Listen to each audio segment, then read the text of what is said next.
别让思维固化限制你的人生。什么是思维固化？行为心理学有这么一个说法，一个人一天的行为大约只有 50% 非习惯性的，而 95% 是习惯性的。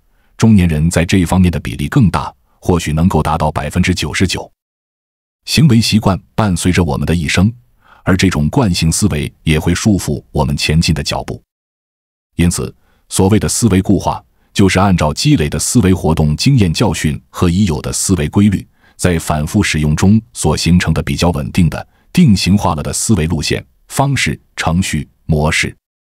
当然，思维固化并不完全是贬义词，即使身边很多年纪较大的人思维固化，但他们遇到问题有时也能快速反应并解决问题，只是遇到一些不确定性的问题时，就有点力不从心了。什么意思呢？就像我们在学校上课时，老师教给我们的是1+1等于2，考试的时候却让我们去计算月亮到地球的距离。哦，惨了，我们不会，因为我们只知道1+1等于2。为什么会思维固化？个人理解造成的原因有2种：习惯和心智模式。先说习惯。当我们习惯于某一种解决问题的办法之后，下次面临同样的问题，会像吃饭喝水一样自然而然地继续使用。就比如在学习时代，我们经历了若干练习题，慢慢地让我们形成了寻找答案的习惯，且这项习惯对我们的影响一直延续到了现在。所以，工作中一旦遇到问题，我们就会用学生时代的习惯去寻找答案，因为这套方法对我们来说省事简单。如果在工作中我们遇到不确定的事情，也没有找到相关的答案，这个时候我们会说，不好意思，这个我没做过，我不会。毕竟当我们享受过思维固化的好处，就不愿意承受打破思维固化的痛苦。再说心智模式。心智模式这个词，我是从古典老师《拆掉思维里的墙》里面学来的，因为这本书本身讲的就是如何去拆掉思维里的墙，改变世界。那什么是心智模式？古典老师说，心智模式就是大脑的内部程序。用古典老师另一句话解释就是，我们戴着不同的眼镜过滤世界信息，又用我们不同的经验和记忆来解释这些信息，搭建起我们内心的世界，并以为那就是世界的真相。比如，我们有没有仔细观察过我们的恐惧？晚上下班回家，在路上看到一个白色的东西在随风飘，这时我们的耳边就响起呜呜呜的声音，脑海里还会浮现出恐怖片中的场景，想象着魔鬼向我们走来，我们瑟瑟发抖，拔腿就跑。由此我们得出经验，这里有不干净的东西，其实那只是件忘了收回来的白衬衫。心智模式决定我们能看到什么，同时还会不断地印证我是对的。就像古人说，仁者见仁，智者见智。当然，心智模式没有好坏之分，只是大部分固执的人，他们在接收信息后会抛弃掉大部分信息，只使用小部分来建立一个内心世界，即你看到的都只是你想看到的，就如同夏虫不可语冰，井蛙不可语海一样。1998年春天，大英图书馆新馆正式落成，要从伦敦整体搬到圣潘克拉斯，可一新400多万册图书，但是搬运费用至少需要350万英镑。试想一下，如果你是馆长，有什么省钱的好办法吗？是动员员工和家属，还是寻找更便宜的搬运工？拿破仑·希尔曾说过，我们唯一的局限是思想，如果一味地坚持搬书的思维，恐怕很难找到更优解。后来，一位图书管理员毛遂自荐，我有办法，只需付给我150万。第二天，各大报刊的头版上都有一则消息，即日起，大英图书馆向全民开放，市民可无限量免费借阅，唯一的要求是从旧馆借书到新馆还书。消息不胫而走，图书馆门庭若市，不到1个月的时间，藏书就得以顺利转移。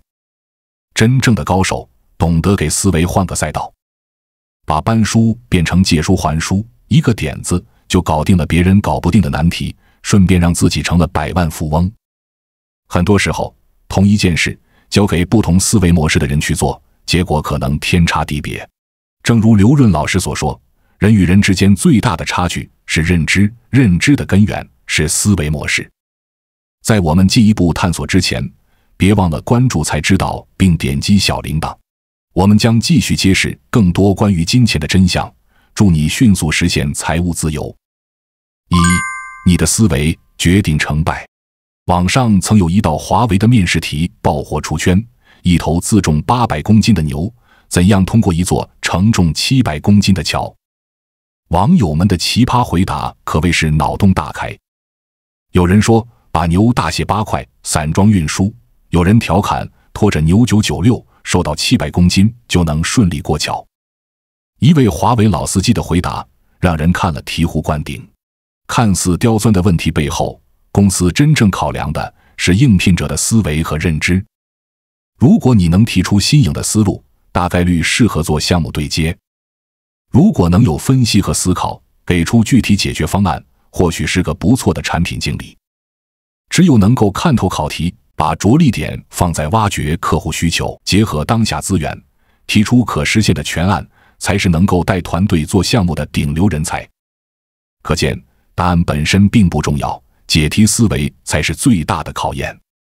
而这背后是学识、阅历的积累，归根结底还是思维与认知。在创投圈里流传着很多鹰眼投资人的故事，那些在早期就能够看清项目本质的投资人，无一不是思维认知的高手。在京东、淘宝、天猫疯涨的年代，高融资本创始合伙人张震发掘了拼多多独特模式下的机会。黄峥既不追马云，更不仿刘强东，而是在三足鼎立的夹缝中打造反京东的淘宝升级版。基于这样的判断，张震一路从一轮跟到D轮，拼多多上市后，高融资本收益高达40多倍。无独有偶，字节跳动的天使投资人曹毅也有一双鹰眼。他自立门户后第一个项目就遇到了张一鸣。即便当年腾讯和百度在同一方向上试水了几十个项目都以失败告终，但曹毅还是看准了推荐式搜索的迭代这一不可逆的趋势，和张一鸣深聊了8个多小时，就拍板决定要投。这个项目也让曹毅的源码资本一战成名。稻盛和夫说，成败的关键在于思维方式，思维决定认知，左右行动，影响成败。很多人都在同一起点，同时出发，但思维与认知的差别会让每个人做出不同的选择，走上不同的路径。2. 别让思维局限毁掉你的人生。在《天道》电视剧中，女主芮小丹说过，但凡不是我觉到悟到的，别人都给不了，给了也拿不住。看到身边的人经历生死、背叛、大起大落，他才明白，受困于思维的牢笼，注定会是悲剧收场。剧里的刘冰就是这样，他原本是一家唱片店的小老板，精明市侩，总想找机会发大财。在收购二手唱片时，他结识了男主丁元英。老丁因为一时周转不灵，只能靠变卖自己收藏的原版唱片维持生活。在刘冰眼里，丁元英不过是个落魄的音乐发烧友。一次偶然的机会，刘冰发现自己的2个好兄弟也认识丁元英，还把丁元英奉为高人，想尽一切办法说服丁元英一起创业。刘冰半信半疑，可看见2人纷纷拿出自己的家底，信心满满要大干一场，他也跟着动了心思。尽管对商业模式一窍不通，但他不想错过赚大钱的机会，千方百计混了进去，成了创业团队里一位小股东。然而2年多的时间里，刘冰整日混吃混喝，从没把心思放在公司业务上。思维的局限注定他走不了多远。一次，公司产品低价冲击市场，惹怒了行业老大，被对方告上法庭，索赔600万元，公司面临破产的危机。为了不让自己的钱打水漂，刘冰和2位兄弟立刻要求退股，拍拍屁股走人了。可他们万万没想到，这一切不过是丁元英给竞争对手做的局。公司很快顺利脱险，还逆风翻盘，市值飙升超过1000万。不到1个星期，刘冰里外里损失了70多万，愤怒、懊悔，更多的是不甘心。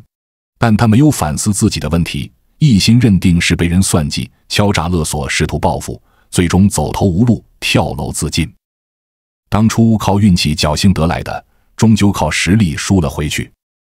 不禁感慨，只有自己觉到、悟到，才能真正做到得到。受困于思维局限的人，很难等到命运预设的种种嘉奖，轻则碌碌无为，重则毁掉一生。正如丁元英所说，扒着井沿看一眼，再掉下去，饱了眼福，苦了贪心，又往地狱里陷了一劫。3. 打破思维局限，走出人生困局。如何打破思维固化？解决思维固化的方法其实有很多，但最好的办法就是不断寻找能刺激自己大脑的事情，让我们的思维经历一次次的过山车。1. 读书。查理·芒格说过一句话：我这辈子遇到的来自各行各业的聪明人，没有一个不每天阅读的，没有一个都没有。打开一本书，就是打开一个世界，即使我们经历的很少，我们也能在读书中得到很多的阅历。在书里，我们可以变成科学家、诗人、创业者。曾有幸结识了一群读书的小伙伴，我发现他们真的很不一样。比如，读书的人总能发现自己除生活之外，还有一个光鲜明亮的远方；不读书的人目之所及就是全世界。读书使人虚心、通达，不固执和不偏执。读书越多的人会越通透，读书越少的人越容易过得痛苦。脚步丈量不到的地方，文字可以；我们无法经历的人生，书籍可以带我们相遇。因此，通过读书，用书本的经历去开拓我们的思维，打开我们的认知，用书本的厚度去丰富我们的生活，垫高我们的人生。在我刚毕业的时候，每次设计产品时，领导总喜欢用一句话打发我：这个设计不符合用户习惯。这句话当我听得多了，慢慢的我就认为用户习惯是不可改变的。所以后续产品设计中，我总是无意都保持着用户习惯。研发问我也会说，用户习惯就是这样。这其实就是我的思维在慢慢固化，他固执地认为用户习惯不可改变。直到看了枯叶老师的产品认知12讲，其中讲到为什么会有用户习惯，用户习惯怎么来的，这才打破我对用户习惯上的思维固化。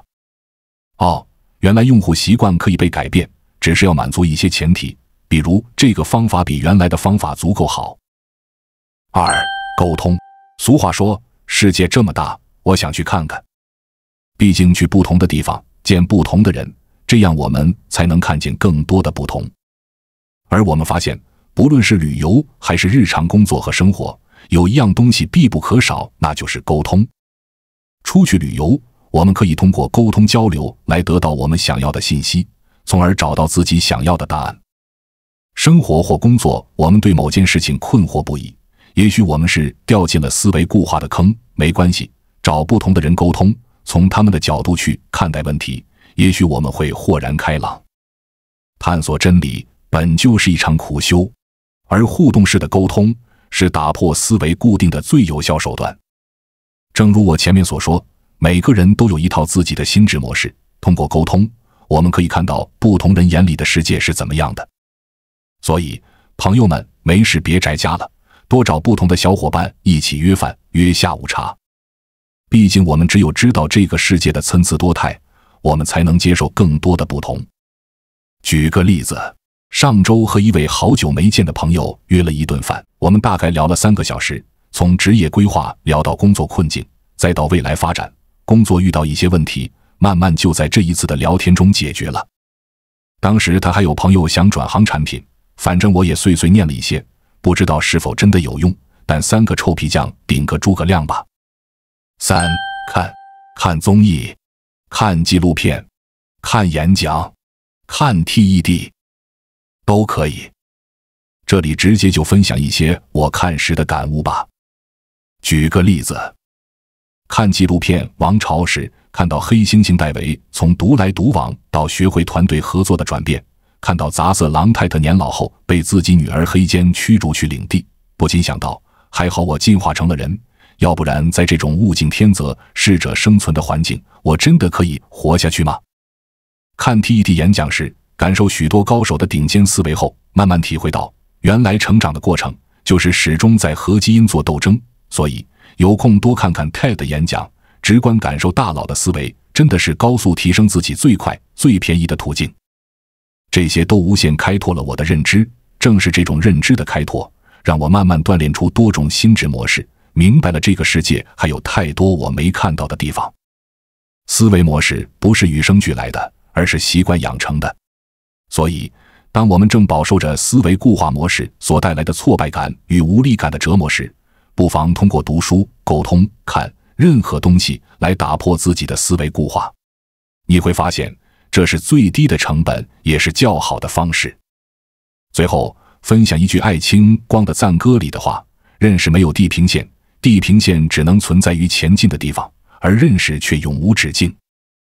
许多时候，走不出命运的困局，只因限于思维的局限，而解锁困局的钥匙就藏在思维里。4打破固有思维。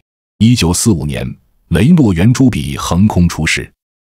虽然比钢笔更便宜、更便利，但每支笔写到2万字后，笔芯上的滚珠磨损会导致漏油，圆珠笔因此一度滞销。各大厂家不惜血本，改善滚珠的生产工艺，寻找更耐磨的金属材料，成本越来越高，根本行不通。然而，一位名叫田中的销售员提出，只需控制笔中的油墨，让油墨只能写到2万字，滚珠没到磨损点，漏油的问题就不存在了。困扰无数专家的难题就这样轻松被化解。可见，困住你的不是能力，不是环境，而是固有的思维。真正的高手从不会一条道走到黑，推倒思维的高墙，跳出思维定式，才能找到正确的路。无改变就有习惯。王小波在他的书里写道：挡在你面前的只有你自己。朝9晚5的规律生活，每天面对同样的人和琐事，总是按部就班，容易习以为常。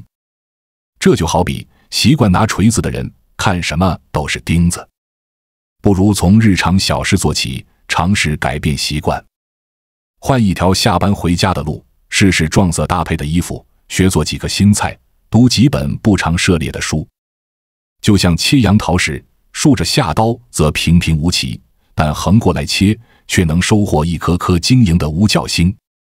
当生活充满未知，微小的改变和不确定性会刺激大脑，也能激活思维。6摆脱经验主义。巴菲特喜欢麦当劳的汉堡，钟爱麦当劳的股票，更爱讲麦当劳的故事。多年以前，麦当劳提出奶昔销量翻倍的计划，可花大价钱请来的调研公司还是老一套的促销方案，效果差强人意。一位名叫杰拉德的实习生却从顾客身上动起了脑筋。他发现早上8点销售量最多，原来顾客最喜欢在上班路上来一杯。于是麦当劳改良口味，升级包装，还设计了奶昔绿色通道，快捷便利，顾客的选择更多。杰拉德跳出经验主义的陷阱，探究问题根源，轻松搞定销售目标。《理性的边界》一书中提到，我们对世界了解的越多越深入，对自己的无知越自觉越清楚。人人都有思维的局限，只要勇于破局，就不会出局。每个人的认知不同，当你没有看见它背后价值的时候，你感受不到它是可以提供给你一个有价值的平台，那里聚集着五湖四海有着同样爱好、渴望成长、志同道合的优秀战友所产生的能量场。它能持续不断地触发你的能量，让你看到各种新事物、新思维，不断地刷新升级你的认知，探索成长，不断蜕变。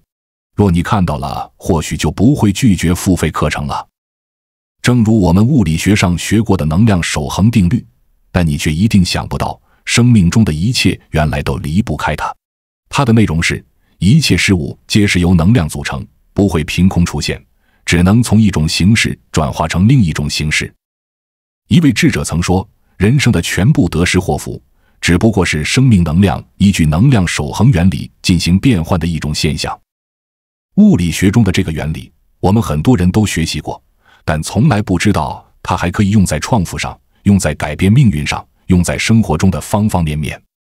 当我们明白了能量守恒定律后，就可以主动运用这个定律去创造平衡，主动改变命运，去探索更多的可能。培养自己强烈的求知欲，多进行思维训练也是不错的方法。总而言之，就是要多思考，勤于思考，多反思、学习、训练。特别喜欢董宇辉的一句话：如果思维是一堵墙，世界就在墙的另一边。我们的每一个决定，每一次选择，都取决于思维与认知。平庸的人改变结果，优秀的人改变原因，卓越的人改变思维。余生，愿我们都能打破思维局限，重新认知自我，活出精彩人生。关注我，我是才知道，带你解锁更多金钱的真相。